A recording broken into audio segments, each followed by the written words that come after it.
Hello, Aquarius, Sun, Moon Rising, and Venus signs. Kamusta kayo? Sana po nasa mabuti kayong kalagayan. Welcome back po sa Star Tarot. Kung bago kayo dito, welcome din kayo. Thank you sa inyong support. I truly appreciate it. God bless you all.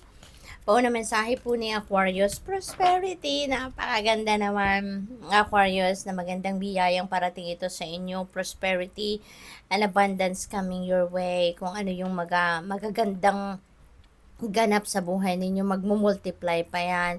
Magagandang bagay, positibong bagay na nangyayari sa buhay ninyo, mas dadami pa yan. Focus on the positive, no? And more good will come. Give thanks for blessings and they will multiply.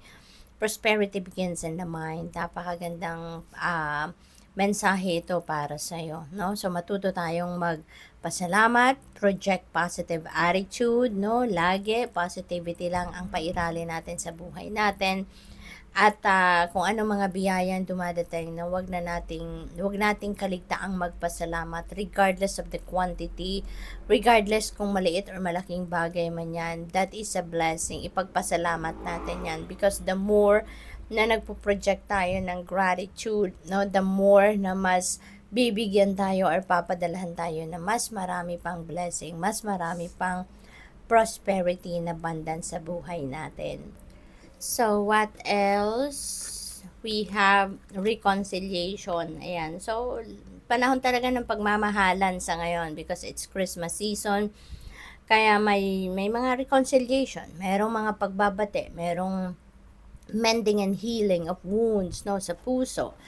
Sabi rito, remember the source of love. A loving action is all you need to begin the process. Reach out with a simple first step.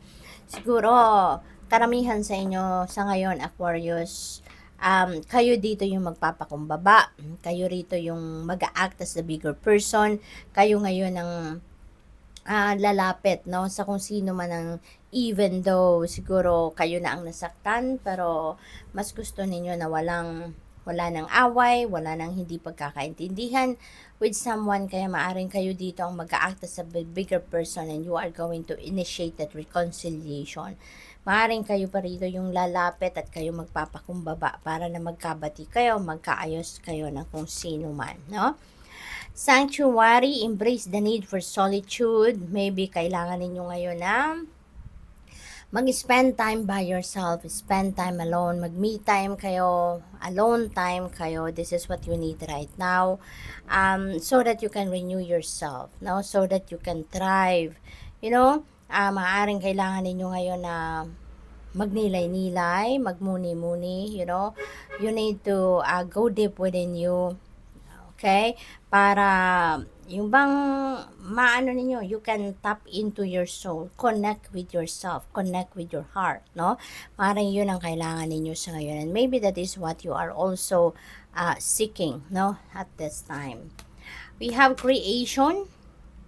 Remember, your thoughts shape your future. Your words create today. Your choices become your reality. Kaya napaka-importante, napakahalaga na aware tayo sa kung ano ang iniisip natin, ano yung nararamdaman natin. Kasi kung ano ang iniisip natin, that becomes our feelings and our emotions. And yung feelings and emotions natin, that translates to our actions. And our action translates to our reality. Kung ano yung laman ng isip natin, yun ang namamanifest natin sa ating 3D reality. That's what we create. Kaya, importanteng aware tayo na nasa positibo, maganda, maayos lang kung ano yung dapat na iniisip natin so that we can expect good and positive situation sa ating 3D reality. Okay? We have action. Stop hesitating. Movement creates the magic. Nothing can hold you back. Okay? Take action. No? Kung ano man ang iniisip ninyo, ano man ang plano ninyo, ano man ang dream ninyo, ano man yung goals ninyo, walang mangyayari dyan. Hindi ninyo yan makikita sa inyong 3D reality if you're not going to take action. No? Kaya you're being advised here to make things a reality. No, yung mga ideas ninyo, mga goals ninyo, yung dreams ninyo, bring it to your reality. Take action. You should do something about it. Okay? You need to move. Okay? What else? We have strength. Yan, you have courage, you can endure, find your center, and spiral into your power. So, this is really good kasi maaaring maglalakas ng loob talaga kayo ngayon, no? You're going to activate your inner strength and courage sa ngayon, and you'd be able to take action towards whatever it is that you want to manifest in your life, whatever it is that you want to manifest, in your 3D reality. So which is really good. Activate your strength, your inner strength sa ngayon, and courage for you to be able to surpass kung ano man din yung mga kailangan ninyong lagpasan ng mga problema, mga challenges, obstacles, na kinakaharap sa buhay sa ngayon. We have rebirth, there is renewal, transformation happening sa buhay ninyo sa ngayon. So change is coming, which is really good. Kasi yung strength din ninyo, yung courage and inner strength, also kailangan din ninyo yan para for you to be able to transform something, for you to be able to embrace change sa buhay ninyo. Mahirap gawin, 'di ba, ang pagbabago. Kailangan natin ng tibay ng loob, tatag ng dibdib diyan. Kailangan natin na maglakas ng loob tayo for us to be able to create change sa buhay natin, 'di ba?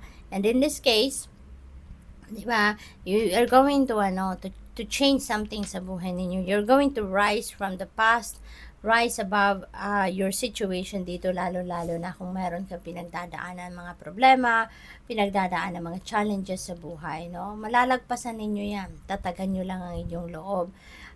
And you also need to take action, okay, para mabago ang inyong sitwasyon. Quest, be bold, and mighty forces will aid you. Okay? Take action. Yan. Take action talaga. Yan ang panawagan sa inyo. So, good luck favors the brave. Okay? So, if you really not going to move, or make a move, wala talaga mangyayari. Kaya ngayon, ang malakas na panawagan sa inyo, mag-take action kayo. Get on your feet, and make things happen. Make a change, Kailangan mong gumalaw. Kailangan mong mag-initiate ng move para mangyari kung ano man ang mga gusto ninyong mangyari. So, good luck. Thank you for watching. Love and light. Namaste.